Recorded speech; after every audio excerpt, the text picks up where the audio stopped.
அனைவருக்கும் இனிய காலை வணக்கம். இந்நூற்றாண்டில் தலைச்சிறந்த தலைவரில் ஒருவர், சுதந்திர போராட்ட வீரர், நல்ல பேச்சாளர், சிறந்த எழுத்தாளர், கவிஞர், தேசியவாதத்தில் நம்பிக்கை கொண்டவர், சமூக செயல்பாட்டாளர், சிறந்த நாடாளுமன்றவாதி, 9 முறை மக்களவைக்கும் 2 முறை மாநிலவைக்கும் தேர்வு செய்யப்பட்டவர், பொக்ரான் அணுகுண்டு சோதனை நடத்தி அமெரிக்க புலனாய்வுத்துறையின் அறிக்கையினை தோல்வியுறச் செய்தவர், 3 முறை பாரத பிரதமர், சுதந்திர இந்தியாவில் முதல் காங்கிரஸ் கட்சி அல்லாத பிரதமராக 5 ஆண்டு காலம் ஆட்சியை நிறைவு செய்தவர். ஆம், முன்னாள் பாரத பிரதமர் பாரத ரத்னா அடல் பிகாரி வாஜ்பாய் அவர்களின் ஆட்சியில் பாரதம் பெற்ற வளர்ச்சியின் அடிப்படைக்கு தேவையான கல்வி, அறிவியல், ஆராய்ச்சி, பொருளாதாரம், நீர்நிலை மேலாண்மை, உள்கட்டமைப்பு, பாதுகாப்பு மற்றும் அவரின் சமூக பங்களிப்பினை போற்றும் விதமாக இன்று ஆளுகின்ற மத்திய அரசாங்கம் அவருடைய பிறந்த நாளான டிசம்பர் 25ஆம் நாளை நல்லாட்சி தினமாக அறிவித்தது. இந்நூறாம் பிறந்த நாளில் அவர் ஆட்சியின் சிறப்பம்சங்களை இந்நிகழ்வின் மூலம் கூறுவதில் பெருமை கொள்கிறோம். जिनमें संवाद न हो, जिनमें चर्चा न हो, देश आज संकटों से घिरा है और ये संकट हमने पैदा नहीं किए. जब जब कभी आवश्यकता पड़ी, संकटों के निराकरण में हमने उस समय की सरकार की मदद की है. उस समय के प्रधानमंत्री नरसिंह राव जी ने भारत का पक्ष रखने के लिए मुझे विरोधी दल के नेता के नाते जेनेवा भेजा था और पाकिस्तानी उसे देखकर चमत्कृत रह गए. उन्होंने कहा कि ये कहां से आए हैं, क्योंकि उनके यहां विरोधी दल का नेता ऐसे राष्ट्रीय कार्य में भी सहयोग देने के लिए तैयार नहीं होता. वो हर जगह अपने सरकार को गिराने के काम में लगा रहता है. ये हमारी परंपरा नहीं है, ये हमारी प्रकृति नहीं है और मैं चाहता हूं ये परंपरा बनी रहे, ये प्रकृति बनी रहे. सत्ता का खेल तो चलेगा, सरकारें आएंगी जाएंगी, पार्टियां बनेगी बिगड़ेंगी, मगर ये देश रहना चाहिए. इस देश का लोकतंत्र अमर रहना चाहिए. क्या ஆகச்சிறந்த ஆட்சியில் கல்வி வளர்ச்சி மற்றும் கல்விக் கொள்கையினை காண்போம். 2001ஆம் ஆண்டு சர்வ சிக்ஷா அபியான் என்னும் திட்டத்தினை தொடங்கி கல்வித்துறையில் புரட்சியினை ஏற்படுத்தினார். இத்திட்டம் 6 முதல் 14 வயது உள்ள குழந்தைகள் அனைவருக்கும் இலவசம் மற்றும் கட்டாயம் கல்வி வழங்கப்பட்டது. இத்திட்டம் மிகவும் வெற்றிகரமானதாக மாறியது. குழந்தைகள் இடைநிற்றல் விகிதங்கள் குறைந்து சேர்க்கை விகிதங்கள் அதிகரித்தன.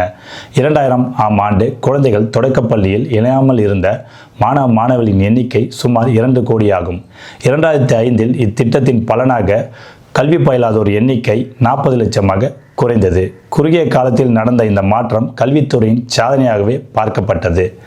சுதந்திர இந்தியாவில் குழந்தைகளின் அடிப்படை கல்வி அரசு நெறிமுறை கோட்பாடுகளில் DPSPயில் இருந்து அரசியல் அமைப்பு திருத்தச் சட்டம் செய்து அடிப்படை உரிமையிலும் சேர்க்கப்பட்டதும் இவருக்கு ஆட்சி காலத்தில்தான். அறிவியல் மற்றும் ஆராய்ச்சி. ஆகஸ்ட் 15, 2003ஆம் ஆண்டு சுதந்திர தின விழாவில் கொடுக்கப்பட்ட வாக்குறுதியே இந்திய விண்வெளி ஆராய்ச்சி கழகம் விண்ணில் செலுத்திய முதல் விண்கலம் சந்திராயன் 1 ஆகும். கல்விக்கு பிறகு நாட்டின் வளர்ச்சிக்கு அறிவியலின் முக்கியத்துவத்தை உணர்ந்த பிரதமர் 2003ஆம் ஆண்டு புதிய கல்வி மற்றும் தொழில்நுட்பம் தொடர்பான கொள்கையினை அறிமுகப்படுத்தினார். நாடு சுதந்திரம் பெற்றதில் இருந்து அறிவியல் மற்றும் தொழில்நுட்பம் தொடர்பான 3வது கல்விக் கொள்கை இதுவாகும். இங்கு விஞ்ஞானிகள் ஊக்குவிக்கப்பட்டனர், அறிவியல் மற்றும் ஆராய்ச்சி துறையும் ஊக்குவிக்கப்பட்டது.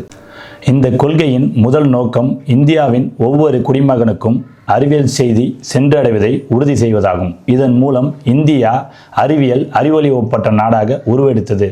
மேலும் 2003ஆம் ஆண்டு மொத்த உள்நாட்டு உற்பத்தியில் 1.1% அறிவியல் ஆராய்ச்சி துறையில் இந்தியா முதலீடு செய்தது. மேலும் இந்த எண்ணிக்கை 2007க்குள் 2% உயர்த்தப்படும் என்று உறுதியளித்தார். 1998ஆம் ஆண்டு பொக்ரான் அணுகுண்டு சோதனை நடத்தி இந்தியாவை அணு ஆயுத வல்லரசாக உருவாக்கினார். இதன் காரணமாக மேலை நாட்டவரின் அதிருப்தியை வெற்றிகரமாக கையாண்டார். இன்றும் இது அமெரிக்க அரசின் புலனாய்வுத்துறையின் தோல்வியாகவே பார்க்கப்படுகிறது. பொருளாதாரம். உலகம் மற்றும் உள்நாட்டில் பல இடர்பாடுகளான உலக வர்த்தக மையம் தாக்குதல், குஜராத் பூகம்பம், பாராளுமன்ற தாக்குதல், கார்கில் போர் மற்றும் உலக கச்சா எண்ணெய் நெருக்கடி நிலை போன்றவற்றை இருந்த போதிலும் நாட்டின் வளர்ச்சி உள்நாட்டு உற்பத்தியில் 8% குறையாமல் நாட்டை வளர்ச்சி பாதையில் உருவாக்கினார். பணவீக்கம் மீண்டும் 4% குறைவாகவே இருந்தது. அந்நிய செலாவணி புதிய உச்சத்தை தொட்டது. நிதி பற்றாக்குறையை குறைக்க நிதி பொறுப்பு மற்றும் பட்ஜெட் மேலாண்மை சட்டத்தை உருவாக்கினார். Physical responsibility and budget management act 2003. இச்சட்டம் நிதி மேலாண்மையில் ஒழுங்கு மற்றும் விதிகள் ஏற்படுத்தவும் வருவாய் பற்றாக்குறை, நிதி பற்றாக்குறை போன்றவற்றை கட்டுக்குள் கொண்டு வரவும், மேலும் நிதி தொடர்பான நடவடிக்கைகளில் நடுவண் அரசு வெளிப்படைத்தன்மையுடன் நடந்து கொள்ளவும் இச்சட்டம் இயற்றப்பட்டது. உள்கட்டமைப்பில் தங்க நாற்கர சாலை திட்டம் மிக முக்கியமான சாதனையாகவே பார்க்கப்படுகிறது. இப்புரட்சிகரமான திட்டம் இந்தியாவில் உள்ள 4 பெரும் நகரங்களை சாலை போக்குவரத்தின் மூலம் இணைத்து எளிதாக்கியது. 1999ஆம் ஆண்டு வாஜ்பாய் அவர்களின் அரசு ஆட்சிக்கு வந்தபோது அனைத்து நெடுஞ்சாலைகளின் மொத்த நீளம் 50,000 கிலோமீட்டர் ஆகும். 2004இல் அரசு நிறைவு பெற்ற போது நெடுஞ்சாலைகளின் மொத்த நீளம் 65,000 கிலோமீட்டர் ஆகும். அதாவது அவர் பதவி வகித்த 5 ஆண்டுகளில் புதிதாக 15,000 கிலோமீட்டர் புதிய தேசிய நெடுஞ்சாலையை உருவாக்கியுள்ளார். இன்று வெற்றிகரமாக இயங்கிக் கொண்டிருக்கும் டெல்லி மெட்ரோ அவருடைய ஆட்சி காலத்தில் அனுமதி வழங்கப்பட்டதாகும். பிரதான் மந்திரி கிராமின் சடக் யோஜனா இத்திட்டம் இந்தியாவில் இணைக்கப்படாத கிராமங்களுக்கு தடையற்ற அனைத்து வானிலை சாலை இணைப்பை வழங்கும் நோக்கத்துடன் தொடங்கப்பட்டதாகும்.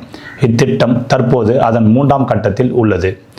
முன்னாள் பாரத பிரதமர் வாஜ்பாய் அவர்களின் வாழ்க்கை வரலாறு, நிர்வாக சீர்திருத்தம், புதிய தொலைத்தொடர்புத்துறை கொள்கை போன்றவற்றை அடுத்த காணொளியில் காண்போம்.